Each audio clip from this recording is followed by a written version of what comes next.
আসসালামু আলাইকুম বন্ধুরা, কেমন আছেন সবাই? আশা করছি যে যেখানে আছেন সবাই ভালো আছেন। আলহামদুলিল্লাহ, আমিও আল্লাহ তাআলার রহমতে খুবই ভালো আছি। তো চলে আসলাম ছোট্ট আরেকটি ভিডিও নিয়ে। আমার এই ভিডিওটি যদি ভালো লেগে থাকে অবশ্যই লাইক কমেন্ট শেয়ার করে পাশে থাকবেন। তো আজকে আমি তৈরি করব মাখান্দি হালুয়া। এই হালুয়াটা খেতে কিন্তু খুবই ভালো লাগে।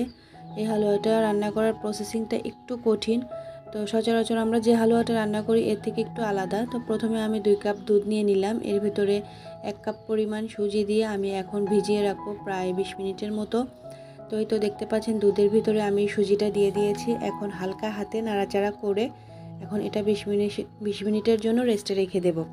তো এখন চলে যাই মূল প্রসেসে। তো এখন হচ্ছে একটা ফ্রাই প্যানের ভিতরে একটা ডাব্বু চামচ আর কি ঘি দিয়ে দিলাম। ডাব্বু চামচ সব পরিমাণ 1 কাপের হাফ কাপ পরিমাণ ঘি দিয়ে দিয়েছি এখানে। তো এর ভিতরে আমি কাঠবাদাম আর বাদাম দিয়ে কিছুক্ষণ ভেজে নেব, এটা হালকা করে ভেজে নেব। তো এর ভিতরে আমি এখন কিছুটা কিশমিশও দিয়ে দেব। কিশমিশ একসঙ্গে সব কিছু ভেজে তারপরে কিছুটা আলাদা করে রাখবো। তো আসলে এই হালুয়াটা খেতে কিন্তু খুবই টেস্ট। আপনারা কিন্তু অবশ্যই বাসায় একবার ট্রাই করবেন। আর এটা আসলে একটু রান্না করতে একটু কষ্টকর, অনেকটা সময় লাগে। তো যাই হোক, এখন আমি কিশমিশগুলো দিয়ে আলাদা করে ভেজে আলাদা করে তুলে রাখবো আর কি। তো এই তো দেখতে পাচ্ছেন আমি তুলে রাখলাম, এটা আর কি পরবর্তীতে ব্যবহার করব। তো এখন এর ভিতরে আমি হচ্ছে 1 কাপ পরিমাণ চিনি দিয়ে দিয়েছি। 1 কাপের থেকে একটু কম ব্যবহার করেছি আমি এখানে। আর এখন এটা একটা ক্যারামেল তৈরি করে নিব। চিনিটা না গলা পর্যন্ত আস্তে আস্তে নাড়াচাড়া করব। ক্যারামেল তৈরি করার সময় আপনারা কিন্তু অবশ্যই খেয়াল রাখবেন এটা যাতে পুড়ে না যায়। আর আমি হচ্ছে আরও হাফ কাপ পরিমাণ ঘি দিয়ে দিয়েছি, এটা হচ্ছে স্কিপ হয়ে গেছে।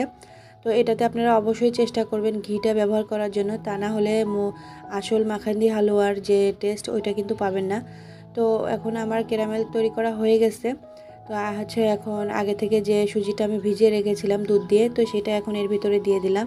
আর একটা জিনিস কিন্তু অবশ্যই খেয়াল করবেন, আপনারা যখন ক্যারামেলের ভিতরে সুজিটা ঢালবেন আর কি, তখন কিন্তু চুলার আঁচটা একদম কমিয়ে দিবেন, তা না হলে তেল ছিটকে পড়ার ভয় থাকবে।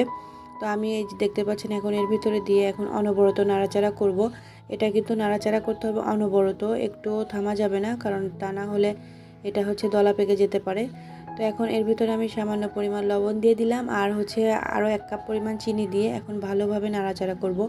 এটা কিন্তু অনবরত চুলাটা মানে চুলার আঁচটা কম রেখে অনবরত নাড়াচাড়া করতে হবে, তা না হলে কিন্তু এটা পুড়ে যাবে, লেগে যাবে আর কি। তো এখন চিনিটা দিয়ে আরও কিছুক্ষণ আমি নাড়াচাড়া করব। এই তো দেখতে পাচ্ছেন এখন কিন্তু আমার এটা প্রায় হওয়ার দিকে। তো এর ভেতরে এখন হচ্ছে আমি কাজু বাদাম যে ভেজে রেখেছিলাম ওইটা থেকে অর্ধেকের একটু বেশি করে দিয়ে দেবো, আর বাকিটা আমি ডেকোরেশনের জন্য রেখে দেব। এই তো দেখতে পাচ্ছেন আমি এর ভিতরে কাঠবাদাম আর কাজু বাদামগুলো দিয়ে দিলাম। এখন আপনারা চাইলে এখানে পেস্তা বাদামও ব্যবহার করতে পারেন, তো পেস্তা বাদামটা আমার ছিল না। আর এখানে আমি এলাচ দিয়েছি, সেটাও আমার স্কিপ হয়ে গেছে। আসলে ভিডিওতে অনেক কিছু শেয়ার করা হয় না যেগুলো স্কিপ হয়ে যায়। তো এই ছোট ছোট ভুলের জন্য অবশ্যই আপনারা ক্ষমাসুলভ দৃষ্টিতে দেখবেন। তো আমার এই হালুয়াটা কিন্তু এখন কমপ্লিট হয়ে গেছে, আমি এখন সার্ভ করব। আর আপনারা কে কে এই হালুয়াটা বানিয়ে খেয়েছেন তাও অবশ্যই কমেন্ট করে জানাবেন। আমার কাছে তো খুবই ভালো লাগে এই হালুয়াটা। নর্মালি যে সুজির হালুয়া বানাই আমরা তার থেকে একটু প্রসেসিংটা আলাদা, কিন্তু খেতে কিন্তু বেশ মজার। আর এখানে আমি আর একটু ঘি দিয়ে দিয়েছি, সেটাও স্কিপ হয়ে গেছে। আসলে খুবই দুঃখের বিষয়, কী বলবো। কালকে ভিডিও করার সময় একটু প্রবলেম হয়েছিল, তো যার জন্য এই সমস্যাটা হয়েছে। তো আজকে এ পর্যন্তই। দেখতে পাচ্ছেন কেমন হয়েছে আমার হালুয়াটা, সবাই কমেন্ট করে জানাবেন। আল্লাহ হাফেজ।